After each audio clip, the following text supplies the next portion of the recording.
hiciste el diagrama, le voy a decir. Así estoy en clase.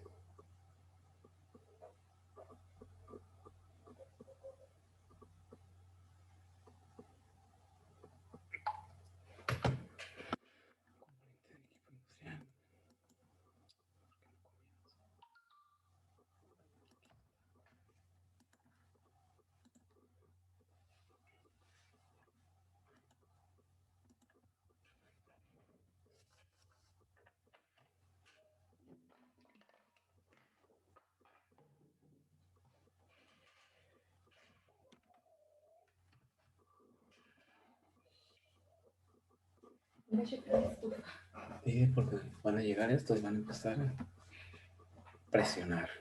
Bien, buenas tardes. ¿Qué tal, jóvenes? Buenas tardes, profe. ¿Qué onda? ¿Cómo están? ¿Ya casi de fin de semana? Ya casi. Ya casi, profe, ya huele. Ya, sí, ya se siente la motivación del... Pues, cuando menos baja un poquito la presión. Sí, luego como que ya nos quedan 3 semanas de clase, profe, ufa, Y con fíjate, más razón. con más razón, ahí vienen las vacaciones ya. Cierto, fíjate. Este, y pues sí se necesita porque esto es una locura. Entre las clases y entre lo de CASEI que nos trae locos eso. Por la cantidad de trabajo que hay que recabar de información para cada una de las evidencias, ¿no? Es un trabajar, llenar y llenar tablas, formatos, estadísticas.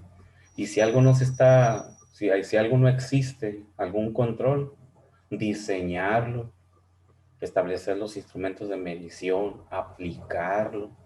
Y ya que lo aplicamos, observar qué resultados tenemos y hacer las gráficas de evidencia para decir estamos bien, estamos mal y estamos haciendo esto para mejorarlo.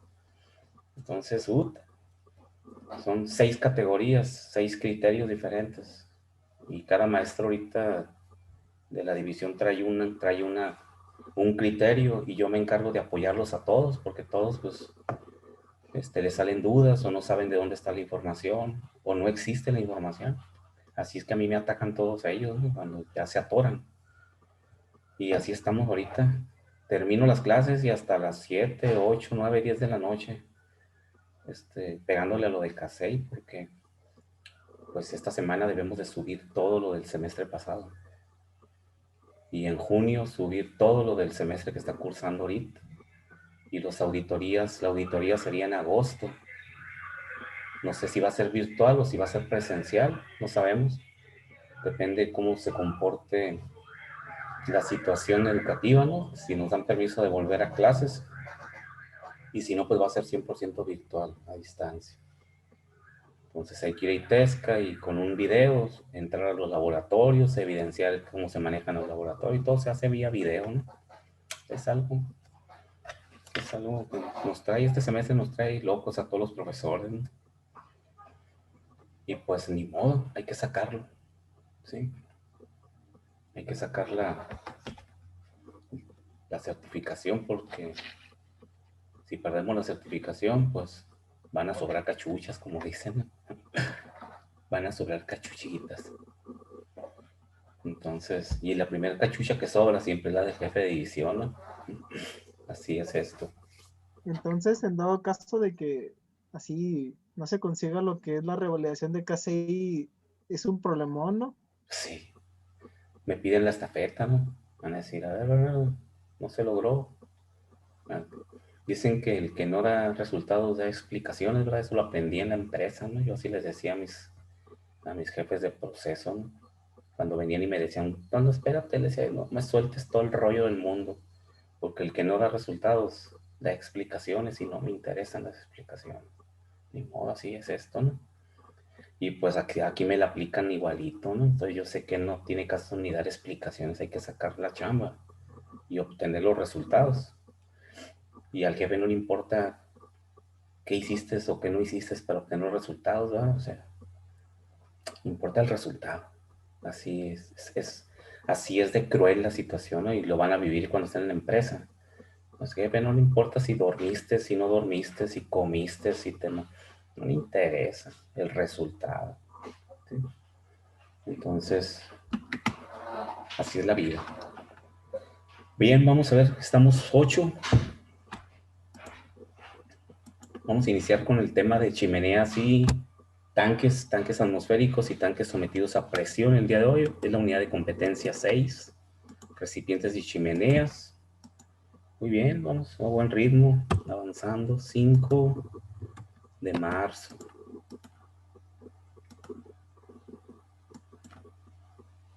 Arenas. Caballero. Esquer. Félix, Daniela. Presente, profe. Gardea. Presente. Como nadie contestaba, dije, se iría el sonido. Dije, o no está nadie, o no tengo sonido. Ok, Rosa. Leiva. Padilla. Presente, profe. Rodríguez. Presente, profe. Valenzuela. Alondra. Presente, profe. Alondra. Valdés, Trujillo. Ah, caray, ¿quién es Vázquez, profe? Ah, sí, Vázquez, Trujillo, perdón. Es que no, Presente. ya no leo, ya no veo, pues. 1, 2, 3, 4, 5, 6. Ah, chingón. Dicen que son 8 ustedes. ¿Quién no contestó? Me notó a mi profe, no alcancé a contestar. Ah, Elisandro. Ahora sí, Elisandro. 1, 2, 3, 4, 5, 6, 7. Mirna también está, profe, pero Sí, creo que no prendió el micro, profe. sí, sí, ¿cómo se llama? Mirna. Ok. Y aquí estoy, profe, es que casi no escucha mi lab, no sé qué le pasa. 5, 6, 7, 8. Se puso sus moños porque es viernes, Mirna. Ya no quiere chambear, dice, ya, vámonos de vacaciones. Vámonos de fin de semana. Dice. Y no sé porque lo tengo al 100, profe, pero escucho bien bajito. Bien bajito, órale, sí. Alguna situación ahí de la conectividad o del enlace. Luego se conecta uno, en Zoom luego también pasa, se conectan y hay problemas de conectividad así, de que no se escucha o no reciben la llamada y no se pueden conectar. Y ya les comento que reseteen la aplicación completamente, hay que cerrarla, no bajarla, no, sino entrar y de donde dice cerrar la aplicación, cerrarla para que se resetee ahí el show y volver a entrar, y la mayoría de las veces se solucionan todos los problemas de ese tipo, porque la aplicación se conecta mal, pues. Entonces sí, es de lo que he aprendido, ¿no? A lo largo de todos estos meses de que me comentan los muchachos, ¿no? Muy bien, entonces pues ya estamos grabando. Vamos a iniciar a la nueva unidad de competencia. Y vamos a hablar sobre todo lo que son recipientes de almacenamiento y las chimeneas, ¿no? Entonces vamos a compartirla. Tengo una presentación y tengo también este material redactado. Ahí vamos a estar jugando con las dos para ir enriqueciendo sobre todo las imágenes en la presentación, ¿no? Las imágenes de los tanques y las chimeneas.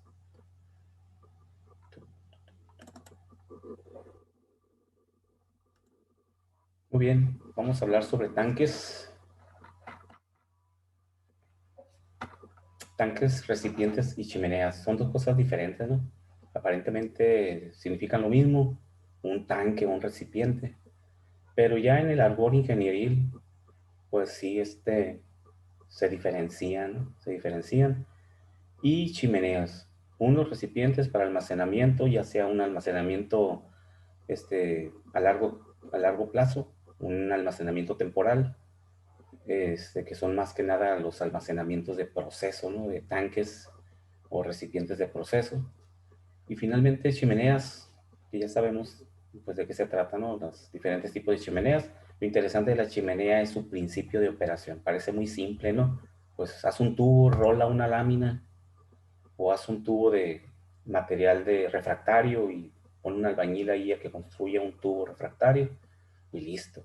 No, no es tan simple, ¿no? Tiene su principio de operación, ya sea que sean chimeneas forzadas o chimeneas de tiro inducido, depende qué tipos de gases tenemos en nuestra chimenea, las condiciones de esos gases o el tipo de proceso de donde vienen. pues es el tipo de chimenea que vamos a instalar para que dé un buen resultado de su diseño, ¿no? Que es la dispersión adecuada de los gases, ¿no? Y que no caigan ahí mismo, ¿no? En la planta donde se está generando el proceso. Entonces, vamos a hablar sobre, primeramente, los tanques.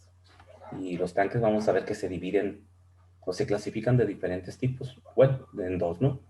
Tanques atmosféricos. El nombre que nos indicará que sea un tanque atmosférico, por deducción. ¿Y tiene una idea?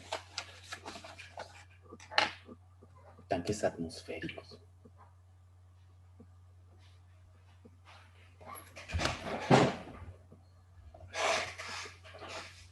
No, no les da la idea de nada, tanque atmosférico. ¿Qué son ingenieros? A mí me refiero a un tanque que pues trabaja condiciones atmosféricas, pues, condiciones en la atmósfera, que a lo mejor no se le aplica a un trabajo pues más de una atmósfera. Recuerda que es un tanque. Es un tanque, ¿sí? Ujú. Atmosférico significa o dos, o que es un tanque cerrado, porque puede ser un tanque cerrado, pero en su interior su presión no será mayor a la de una atmósfera. O puede ser un tanque abierto, porque un tanque abierto a la atmósfera, pues es un tanque atmosférico. O sea, quiere decir que podemos tenerlos de los dos tipos. Puede ser un tanque cerrado que contenga un gas, pero ese gas no tendrá una presión mayor a una atmósfera. Puede tener una presión menor, eso sí, puede haber un vacío dentro de ese tanque y trabajar bajo condiciones de vacío, pero la presión interna positiva no será mayor de una atmósfera. O puede ser un tanque abierto, un tanque que tenga un líquido, una cisterna, un recipiente con combustóleo. El combustóleo pues es un tipo de chapopote, ¿no? Y que su tapa sea una tapa una tapa móvil. Hay tapas flotantes en donde la tapa va bajando a lo largo del tanque. Entonces todo ese tipo de tanques son tanques atmosféricos, ¿sí? Por su presión interna. Entonces dice, por su definición, es cualquier recipiente que tiene una capacidad de líquido que excede los 60 galones. Aquí tanque es por el tamaño, ¿no? Por el tamaño. Un tanque es un recipiente grande, voluminoso, una gran capacidad. Y un recipiente, pues es un dispositivo más pequeño. Es la diferencia entre los dos, entre tanque y recipiente, ¿no? Aunque por definición un tanque, pues es un recipiente, ¿no? Si nos vamos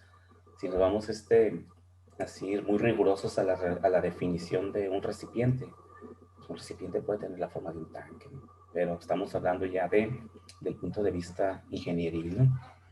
Entonces dice que existen dos tipos de tanques atmosféricos. Son tanques de almacenaje. Tanques de almacenaje enterrados y tanques de almacenaje sobre la tierra. Por la forma en que están ubicados, se clasifican de estos dos tipos. Hay tanques enterrados, ¿sí? Eso es lo que son hacen una fosa y entierran un tanque. Antes, pues antes, ¿no? De que proliferara tanto los polímeros que hay ahora, ¿no? Ya ven que ahora pues compras un rotoplas, ¿no? Resistente a condiciones extremas, ¿no? Lo pones arriba de tu casa y dura 100 años ahí, canijo rotoplas. No lo tuesta ni el sol, ¿no? Es un polímero extraordinario, ¿no? Los calorones que hacen aquí en esta parte del país. Y estos rotoplas ahí están años y años, ¿no? Y fíjense que no pierden esa humedad, o sea, que les permite seguir siendo flexibles y no romperse. Entonces, antes, cuando no había ese tipo de materiales, esos polímeros, pues hacías tu cisterna en tu casa, ¿no? O hacías la pila arriba de tu casa, así vulgarmente una pila arriba de tu casa, y la enjarrabas y le ponías lo mejor que hubiera en el mercado para aislarla de la filtración, y ahí tenías tu problema, ¿no? Porque al tiempo tenías que darle un mantenimiento, porque si se cuarteaba la pila, pues empezabas a tener fugas de agua y era un rollo, ¿no? O hacías una pila enterrada. E igual, a mí me tocó cuando estaba chamaco con mi papá hacer la pila de la casa, ¿no? Y ahí estábamos como negros, en el calorón, metidos en un hoyo, enjarrándolo, haciendo un hoyo y luego metiéndole ladrillo, ¿no? Y luego enjarrar. Y ya que enjarrabas, a pulir Los albañiles eran expertos en un pulido muy fino. Y ahí estábamos nosotros puliendo. De tal modo de que fuera lo menos que transmitiera la permeabilidad, ¿no? Del agua a través de las paredes, ¿no? Y era un rollo. Al rato ya veíamos que se iba el agua solita porque se había cuarteado la pila, ¿no? Se cuartean, pues son materiales que, refractarios que tienden a cuartearse. Era un problema. Entonces, ¿ahora qué hacemos? O compras tu tanque y lo pones arriba de tu casa, o compras el mismo rotoplas y haces un hoyo y lo entierras, ¿no? Y hay mucha gente que agarra el rotoplas y hace un hoyo y lo entierra. Y ya la tapa, le pone ahí una tapa para entrar adentro y la ventaja es que pues no te estorba en ningún lado, ¿no? Bueno, arriba del techo puede que te estorbe un poquito, pero si no tienes techo, pues lo entierras. Y si no tienes patio, pues lo subes a tu casa. Ahí está. Entonces siempre se ha manejado ese tipo de ubicación de los tanques. Tanques enterrados y tanques sobre suelo. Por experiencia, en los procesos industriales se busca que en lo menor de los casos, ya como última opción, entierres un dispositivo, lo tengas bajo subsuelo, ¿sí? Porque por seguridad y por cuestión de mantenimiento, no estás observando el equipo, no lo tienes a la vista como para estar supervisando. Y si el rotoplazo, el tanque o lo que enterraste trae problemas de fabricación, no lo puedes garantizar, nadie te puede garantizar al 100% que ese material no se vaya a deteriorar o que no tenga problemas de fabricación. Y al rato tienes un broncón, ¿sí? Porque ya lo enterraste y sobre el piso pusiste otros equipos de proceso, entonces el equipo está enterrado y arriba ya en la planta, en el nivel primero, tienes ya equipos de proceso instalados también, tuberías, máquinas, lo que sea, un reactor de donde estás succionando tu fluido que está enterrado, que está en el tanque enterrado. Y al rato resulta que tienes problemas con el tanque. Pues imagínate, ¿no? Háganse a romper todo, a quitar todo. Es un problema complicado. Por eso nosotros, a mí me tocó estar en la instalación de 2 plantas de alimentos, desde cero, ¿no? Desde que empezó el proyecto. Y como yo era el gerente de esas plantas, pues entonces me tocaba participar. Y buscábamos siempre, cuando llegaban los ingenieros y traían planos y empezábamos a trabajar para ver la distribución de una planta, cómo iba a estar, y uno participa ahí, ¿no? Porque pues opina, dice, carijos, como que esto no me gusta, voy a batallar yo, tú traes tu bronca y al rato me la dejas a mí. Y al rato yo le tengo que responder al dueño de la empresa y decirle que no me puse abusado como ingeniero de proceso y muchas broncas. Y yo siempre peleaba eso, no me entierres nada, no entierres nada. No, que mira, que por la operación es 100% garantizado, que el tanque no te va a dar problemas o que el equipo no te va a dar problemas. ¿Sí? Que el transportador, ese transportador dura 100 años, ¿no? Eso me lo dices ahorita, ¿no? Ya trabajando no duran ni 10 y al rato vamos a tener un bronco, en 10 años se van volando y al rato vamos a estar rateando con los transportadores enterrados. Todo, yo siempre exigía eso, que todo fuera sobre el nivel del piso, ¿no? Elevado.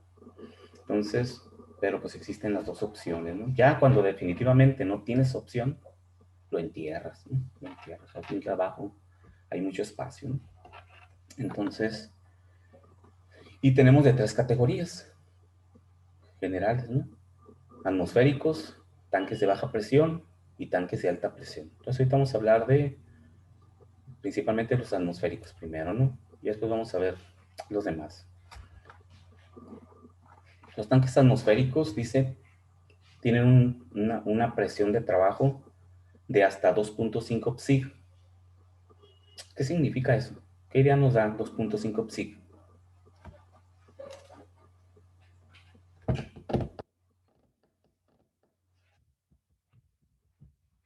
¿Cómo está ese tanque en su interior?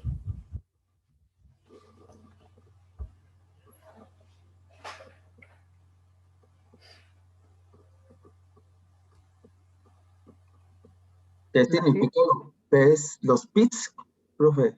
Mande. Que no bueno, solo es ¿por qué? Primeramente, ¿qué me indicamos psig? la presión que se maneja. ¿Qué tipo de presión? Sí, la presión que se maneja. Tipo de presión. Recuerden que tenemos 3 presiones, ¿verdad? Presión de absoluta, presión manométrica y presión de vacío. Y de vacío. ¿Esta presión qué será? 2.5 psi. Sería de vacío. Primeramente, ¿es manométrica o es absoluta? Absoluto sería que no.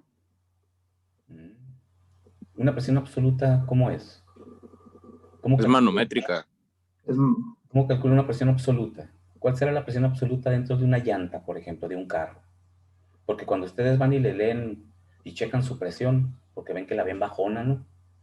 Y van a la gasolinera ahí, buscan el aire y le miden ahí. Esa presión que le están midiendo, ¿qué es? ¿Presión manométrica o presión absoluta? Esta es la manométrica. Es manométrica. Los PSI son los absolutos, ¿no? Ellas son absolutas, correcto. Es manométrica. ¿Por qué? Porque usamos un manómetro, ¿no? El manómetro de barrita o el manómetro de carátula de aguja, lo que sea. Es un manómetro, es un equipo. Por eso es una presión manométrica. Para conocer la presión absoluta dentro de la llanta, pues tenemos que sumarle la presión atmosférica. Entonces, la presión atmosférica es... La de la llanta es la que se mide en libras, ¿verdad? Mande. Es la llanta, cuando echan ahí todo eso, se mide en libras. Claro que sí. Un psi, o sea, sin psic o sin psia, un PSI, que es la forma general, es la presión en el sistema inglés y está en libras por pulgada cuadrada. Un PSI, un psi. Ahora, cuando es psi, G viene de gauge, que es el equipo en inglés, ¿no? Gauge. ¿Ah? Por eso tiene la G, manométrica. Y psia es A de absoluto. Ya es una presión en el sistema inglés, pero absoluta. Entonces, este tanque dice que tienen su presión de operación es de hasta 2.5 psi. Ahora la pregunta ¿es una presión positiva o es una presión de vacío? Ya sabemos que es una presión manométrica, ¿no? O sea, 2.5 libras por pulgada cuadrada manométricas. O sea, es la que mides con el manómetro. Hay un manómetro de presión ahí y dice 2.5 psi. Sí. Entonces, ¿es una presión positiva o es una presión de vacío? Es interesante, ¿no? Entender cuando vemos medidores de presión, leerlos y entender qué hay adentro de mi tanque, ¿no? ¿En qué condiciones está el tanque? ¿Está en vacío o está en presión positiva? Ahora, ¿qué tan grande es esa presión positiva?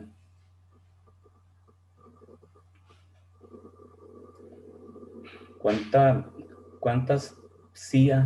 psi, o sea, PSI tiene una atmósfera? ¿Sí se acuerdan de eso? ¿A cuánto equivale una atmósfera en el sistema inglés?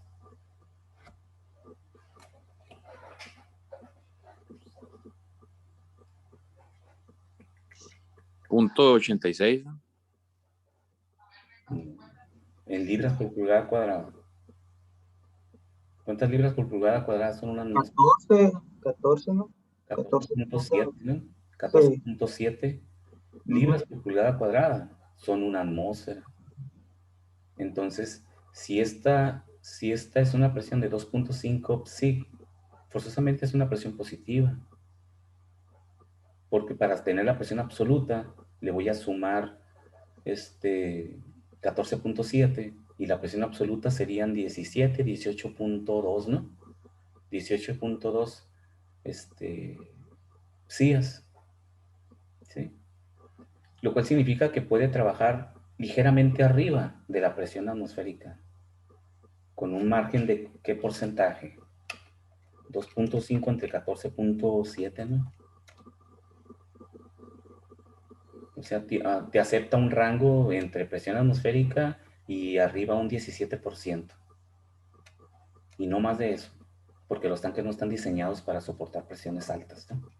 De ahí viene la diferencia entre un tanque atmosférico, su construcción, el grosor del material con que está hecho, la calidad del material con que está hecho.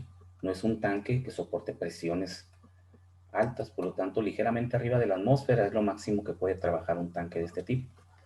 Pero aquí pues nos da la indicación en sí, pues, o sea, tan fácil que nos hubiera dicho, ¿no? Pero lo hacen porque normalmente nunca lees una presión absoluta en un manómetro. Nunca no vas a encontrar en el planeta Tierra un manómetro que te indique la presión absoluta. Todos indican la presión manométrica, ¿no? Por eso son manómetros de presión. Y uno hace la estimación hacia lo absoluto, ¿no? Muy bien, entonces dice, es el tipo de tanque de almacenaje más común, usualmente protegido contra exceso de presión interna o vacío por el uso de PV. Es un tipo de material que nos garantice, porque no sabemos, ¿verdad? O sea, tú estás trabajando en un proceso y de repente por un cambio en el proceso, un cambio en algún equipo, una falla de una válvula, ¿sí? Una válvula de control que esté controlando la presión y de repente falla esa válvula, por muy seguro que tengas tu proceso, la válvula falla y ¡zas! Entra presión al tanque que no está diseñado para soportar una presión grande.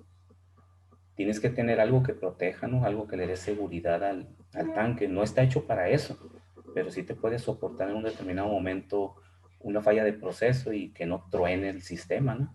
Entonces, conforme vayamos avanzando en el último nivel de competencia, vamos a hablar sobre dispositivos de seguridad y ahí vamos a volver a los tanques, sobre todo los tanques sometidos a presión. Pero los tanques atmosféricos también deben de estar protegidos contra fallas o cambios bruscos de presión, tanto de vacío como de presión positiva dentro de mi sistema. Pueden suceder miles de cosas, ¿no? Dice, normalmente son construidos de acero, aunque algunas son de polímeros, ¿no? Pero normalmente los construimos de acero. Pero sí hay tanques de polímeros. O sea, les acabo de mencionar el tanque, ¿cómo se llaman? Los Rotoplas, ¿no? Que son un polímero que yo digo, ese Rotoplas tiene en el sol años ahí. Cualquier otro plástico lo pones en el sol y lo desintegra el sol. En una temporada lo cuartea, ¿no? Lo hace polvo. Entonces debe de ser un muy excelente polímero, ¿no? Los Rotoplas, ¿no?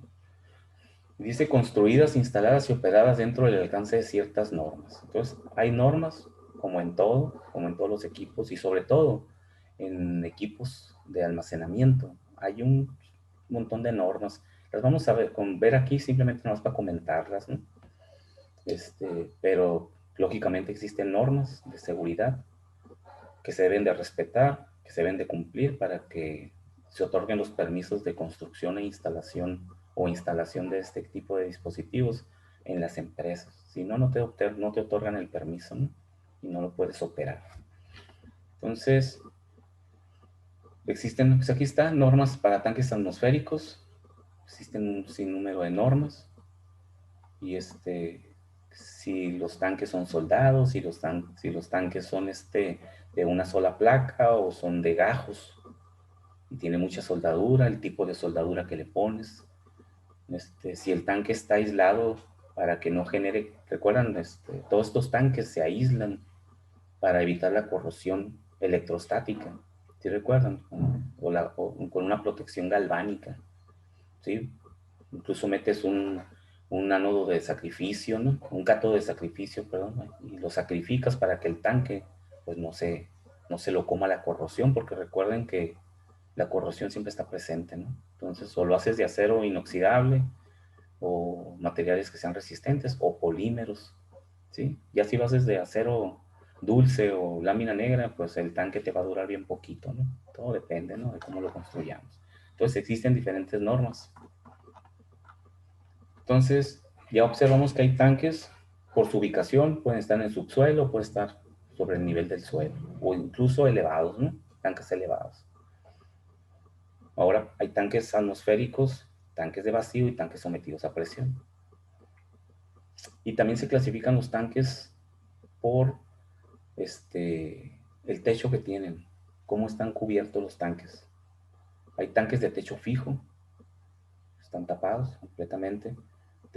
Techo fijo, lo construyen su tapa, se suelda y se pone le llaman una entrada, le llaman entrada, ahorita me voy a acordar, tiene el nombre de las ventanitas de los barcos, ¿sí? Porque es una entrada redonda así, te voy a acordar.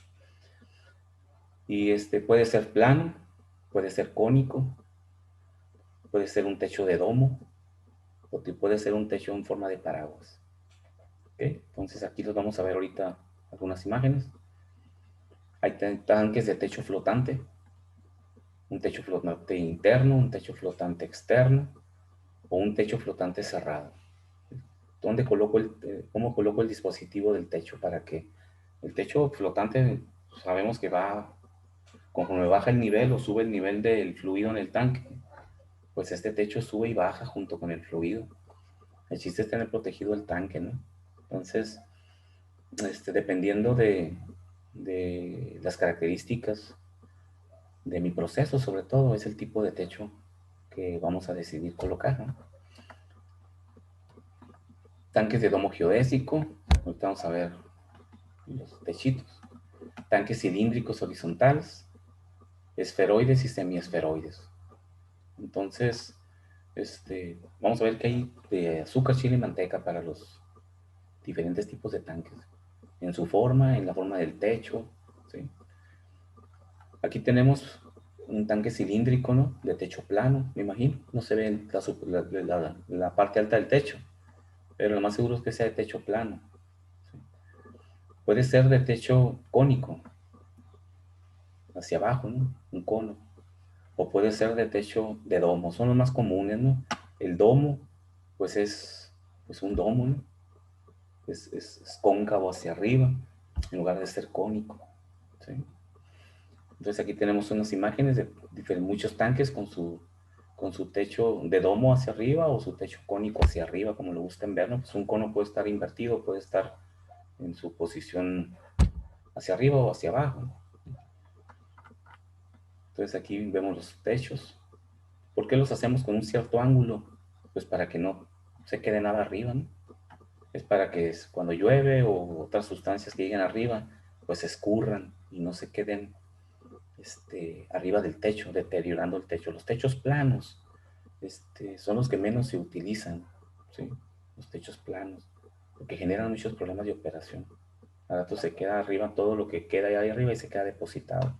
De perdida, cuando llueve, los techos que tienen un ángulo, cuando llueve se lavan solitos y escurre todo el mugrero que se deposita arriba. Recuerden que están a la intemperie, ¿no? Estos tanques. Vamos a ver, voy a checar acá la presentación, a ver si tengo unas imágenes de otros tanques aquí. Vamos a comentar sobre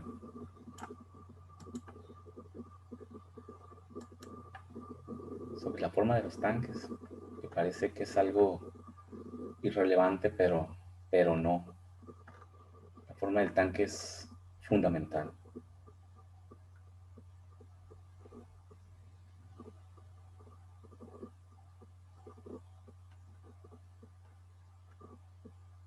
Bueno, vamos a pasar a la cuestión de la forma y ya les presento estas imágenes, ¿no?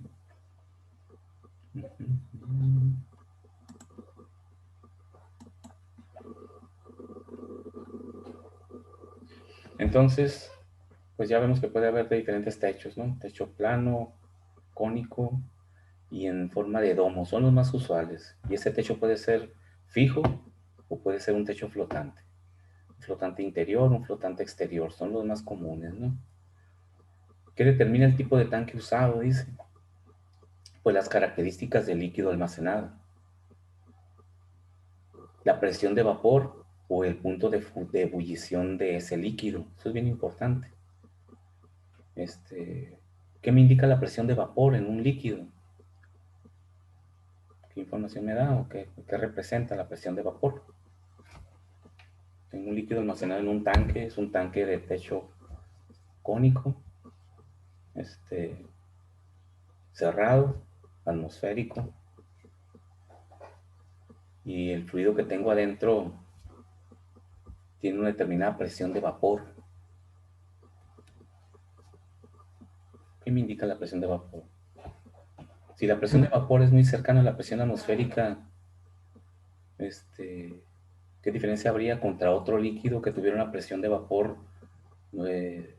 lejana a la presión atmosférica? Porque recuerden que son tanques atmosféricos. el líquido llena el 80% del tanque, ¿no? Y está el espacio libre que siempre debe de existir. Y, y en ese espacio libre la presión es atmosférica. Eso es lo que indica. No que el líquido esté a presión atmosférica, sino que el gas que esté adentro está a presión atmosférica. Entonces, ¿qué me indica la presión de vapor?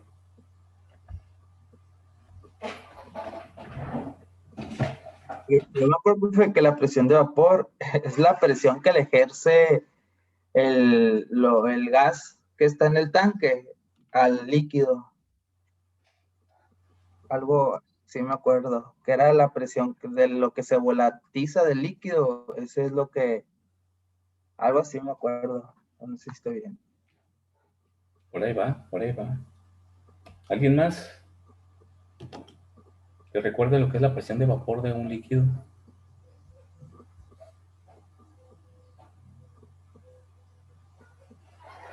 ¿No? Esos son datos de cultura general, ¿eh? Si ustedes entran a un examen de cultura general, busquen uno en internet, un cuestionario, y empiecen a contestarlo. Ahí viene para que sepan cómo se hacen los exámenes de cultura, o sea, de conocimiento general, que se supone que de acuerdo a varios estándares, pues ciertas personas deben de tener, ¿verdad? De acuerdo, para tener un nivel de conocimiento estandarizado, ¿no? Y ahí les van a preguntar, ¿qué es la presión de vapor? Van a decir ustedes, bueno, pero... Y una persona que no esté estudiando ingeniería, ¿debe de saber qué es la presión de vapor? Sí, sí lo debe de saber. Porque forma Me parte de la, acuerdo, pues, forma parte de la eh, cotidianidad, ¿no? Mande. me acuerdo que nos ponían en termodinámica un ejemplo de un vaso de agua o cualquier cosa que con la temperatura pues siempre se va a estar evaporizando solo, ¿no? Pues de que si dejamos un vaso de agua a tal altura del vaso, ya pasados los días va a estar más baja porque se vaporiza, pues. Y entonces lo de la presión de vapor era por un sistema cerrado, ¿no? Que era lo que ejerce pues del vapor que se produce de esa misma agua, es lo que yo recuerdo.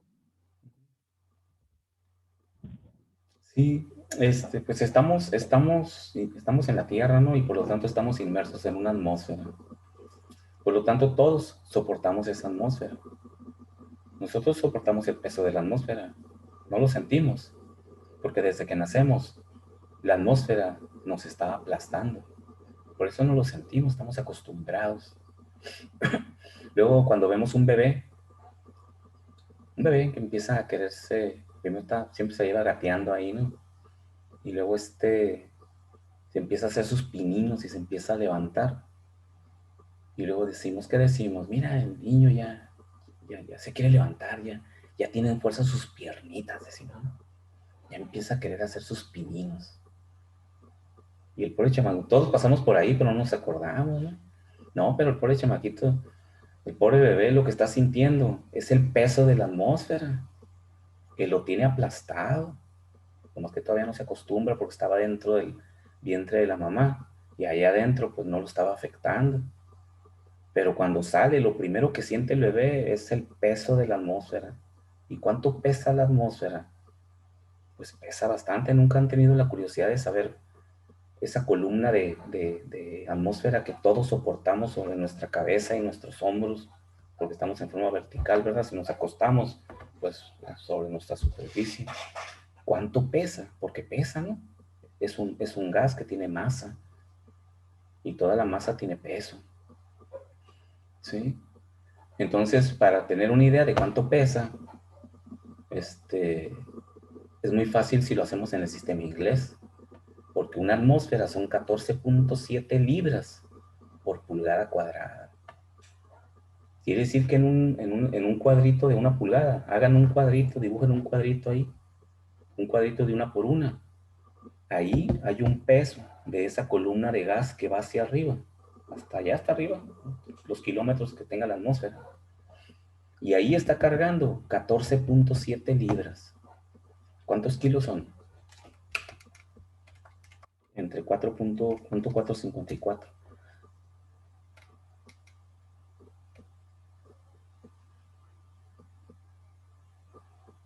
Ok. gramos, ¿va?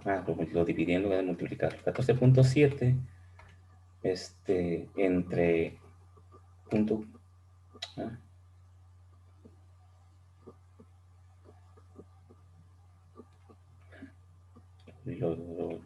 Calculadora. 0.454. Son 6.7 kilogramos. 6.7 kilogramos por cada pulgada cuadrada. Es lo que pesa la atmósfera. Entonces, nada más hagan la circunferencia de su cabeza. ¿Qué área tendrás la circunferencia de su cabeza? Será unos 20 centímetros de diámetro. Para los que no sean tan cabezones. ¿Ah? Unos 20 centímetros de diámetro. Saquen el área que hay en 20 centímetros. ¿Sí? Pi por radio al cuadrado, ¿no? 0.1 al cuadrado por pi. En metros. Ese es el área. Ahora lo divido entre las pulgadas. Una pulgada tiene 0.0254 metros, ¿no? ¿O no? ¿Sí me están siguiendo con la cuenta o no? ¿Cómo, profe? ¿Qué dijo? Disculpe. ¿Cuál será nuestra área de nuestra cabeza si tenemos un diámetro de unos 20 centímetros? ¿Cuál es el área? El área es pi por radio al cuadrado, ¿no? De una circunferencia, ¿no? Entonces, si multiplicas pi por el radio, pues sería 0.1 metros, ¿no? O sáquenlo en centímetros si gustan, por 10 centímetros al cuadrado. Nos va a quedar en centímetros cuadrados. Serían 314, ¿no? Punto 16 centímetros cuadrados. Ahora conviértanlo a pulgadas cuadradas para relacionarlo con los 6,5 kilos que soporta cada pulgada cuadrada. 314 centímetros cuadrados, lo voy a redondear. Una pulgada tiene 2.54 centímetros cuadrados, ¿no? Entre 2.54, lo elevo al cuadrado, son 48.7 pulgadas cuadradas, ¿ok? Ahora multiplíquenlo por los 6,5 kilos que dijimos que soporta cada pulgada. Son 316 kilos que soporta nuestra cabecita. ¿Nunca se han puesto a pensar en eso?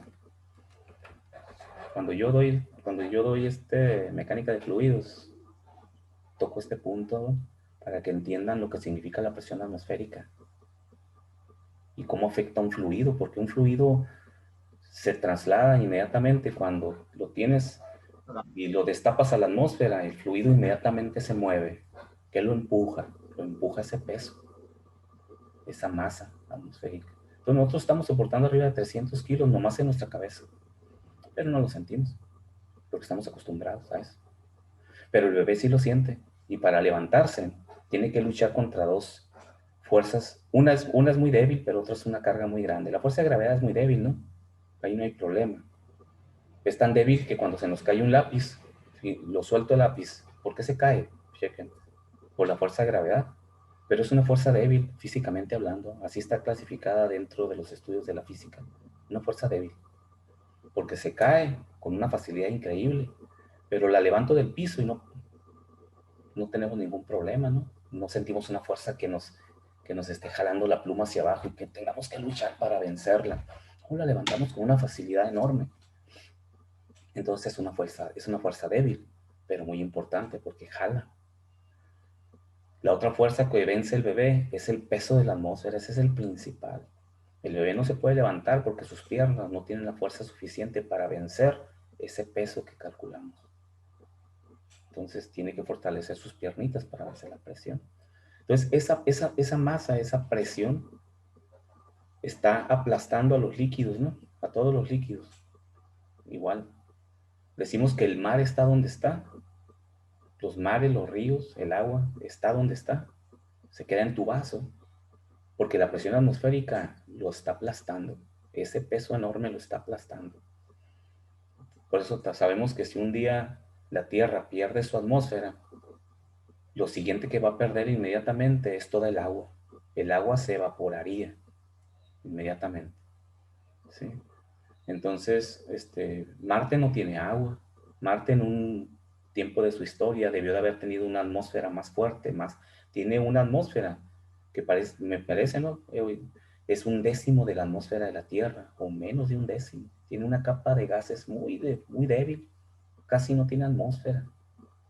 Lo que tiene no es respirable, es puro CO2 y otros gases, ¿no? Entonces, cuando Marte empezó a perder su atmósfera, pues después perdió su agua, porque la atmósfera mantiene al agua donde está. Por eso está ahí, por eso no se va hacia la atmósfera. ¿Okay? Entonces, la presión de vapor, entonces, volviendo al punto, ¿verdad? La presión de vapor es la presión que debe de tener un fluido para convertirse en vapor. Siempre debemos de analizar el concepto que queremos describir, y eso nos da mucha información. Yo analizo de volada las palabras de presión de vapor. Entonces es la presión que debe tener cualquier líquido para evaporarse. Y como sabemos que la presión atmosférica es lo que impide que un líquido se evapore, ¿por qué no se va el agua del mar a la atmósfera y está ahí en los mares? Porque la presión atmosférica la está aplastando, la mantiene ahí donde está. Entonces, para que se evapore una molécula de agua, pues la presión debe de ser cualquier fracción mayor que la presión atmosférica. Entonces, la presión de vapor de un líquido, si es muy grande, está muy cerca de la presión de vapor de la atmósfera, pues se va a evaporar muy rápido. Nomás sube poquito la temperatura de ese fluido en el día y inmediatamente se evapora. Porque la energía absorbida por el rayo del sol va a hacer que se evapore muy rápido, porque va a alcanzar muy rápido, con poca temperatura va a alcanzar muy rápido la presión de vapor y se va a ir. Un fluido que tenga una presión de vapor más baja requiere mucha energía para incrementar su presión de vapor. Recuerden que la presión es el movimiento de las moléculas, ¿verdad? Entonces es energía. Si absorbe energía un gas, sus moléculas se vuelven muy activas, mucha energía cinética, tienen muchos choques y eso es la presión. Entonces, ese fluido, pues no se va a evaporar tan fácilmente. ¿Sí? No se va a evaporar. Se calentará con los calorones que hace aquí en Ciudad Obregón, pero no va a alcanzar su presión de vapor y no se va a poder evaporar. No va a poder vencer la presión atmosférica. Entonces, eso es la presión de vapor, ¿no? Que también se relaciona con su punto de ebullición, ¿verdad? Porque realmente pues va a bullir, se va a evaporar, ¿no? Entonces, no sé si tengan alguna pregunta. Su punto de flasheo, ¿sí? Cuando ¿se acuerdan? ¿Vieron puntos flash en fisicoquímica? ¿Nunca vieron eso? De un fluido. Flash, pues es un cambio inmediato, ¿no? Muchos fluidos tienen esa particularidad. Y se utiliza mucho en los procesos, sobre todo en los procesos de separación, que a ciertas condiciones de temperatura y presión, un fluido cambia en forma abrupta sus condiciones termodinámicas. Se llama punto de flasheo. Presión de operación, pues la presión a la cual esté trabajando mi proceso. Temperatura. La gravedad específica. ¿Qué es la gravedad específica?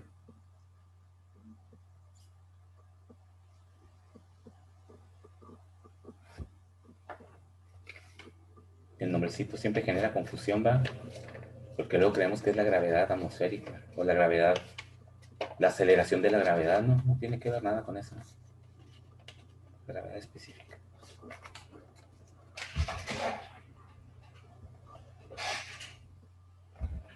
Entonces, la gravedad específica es la densidad relativa, ¿no? Se le conoce también como gravedad específica. Pero la densidad relativa es la densidad de mi fluido con respecto a la densidad de otro fluido, que normalmente es el agua cuando es líquidos, o es el hidrógeno cuando es un gas. Se hace con relación al hidrógeno, que es el gas, pues el gas más pequeño que existe, ¿no? En la naturaleza, en el universo, con respecto del hidrógeno cuando es un gas. Densidad de trabajo contra la densidad relativa, la densidad de un fluido de referencia, que es el agua. Se le conoce también como gravedad específica, entonces es su densidad, pues. Requerimientos de calentamiento o enfriamiento también. Si voy a estar calentando mi fluido, pues tengo que definir qué tipo de tanque voy a usar. si es por calentamiento o enfriamiento. Entonces, los tanques para calentarlos y enfriarlos, pues no se usa ponerle un quemador abajo, ¿no? A menos que sea un proceso muy específico. En los procesos industriales no usas eso. Utilizas más que nada serpentines, utilizas forma de transmisión de calor en forma indirecta hacia tu fluido, por seguridad y por costo, ¿no? Por costo, porque normalmente ese calor luego viene de un calor residual de mi proceso y lo aprovecho para meterlo a mi tanque para calentarlo. Ya sea que meta un fluido caliente, también puedo meter un fluido frío que venga de mi proceso. Y mi tanque, mi líquido está caliente, pues les traigo calor con un serpentín y ese calor extraído de mi fluido también lo puedo recuperar en mi proceso, ¿no? Recuerden que todos los procesos se diseñan para ser muy eficientes en cuanto al uso de energía. Entonces, quemar un combustible para calentar mi líquido es la opción menos rentable y la opción menos segura. Entonces, más que nada se llaman tanques enchaquetados o tanques de doble pared. ¿Sí? En medio fluye un fluido o va un serpentín. ¿Sí? Incluso el serpentín también puede estar en forma interna, ¿no? Dentro del líquido y serpentín. ¿Ok? Bueno, jóvenes, pues vamos a dejar hasta aquí esta primera clase de tanques, ¿no? No sé si tengan alguna pregunta antes de terminar la clase. No, profe, yo no tengo ninguna. Ok, muy bien. Entonces, tengan un buen fin de semana. Nos vemos la próxima semana. Profe, Ándeme. nada más que yo llegué después del pase de lista. A ver, permíteme. Arenas, por favor. Arenas. ¿Sí, va? Sí, Sí, sí. ¿Sí? ¿Leiva no llegó? ¿Daniel? ¿No va? Ok. Muy bien, jóvenes. Gracias. Nos vemos la próxima semana. Profe, Mande. yo le quiero pedir un favorcito. ¿Puede abrir, por favor, la liga, pues, donde pueda subir la presentación del Sí. viernes? Sí, correcto. Sí. Se me pasó decirle ese día. Sí, hombre, Porfis. si ya me habías comentado y te lo comenté por chat, por WhatsApp, creo, ¿no? Y resulta que no la abrí. Sí, ahorita la abro porque subes. ¿Sabes? Ok, gracias, Ok, profe. ándele, hasta luego. Bye. Nos vemos. Nos vemos, hasta luego.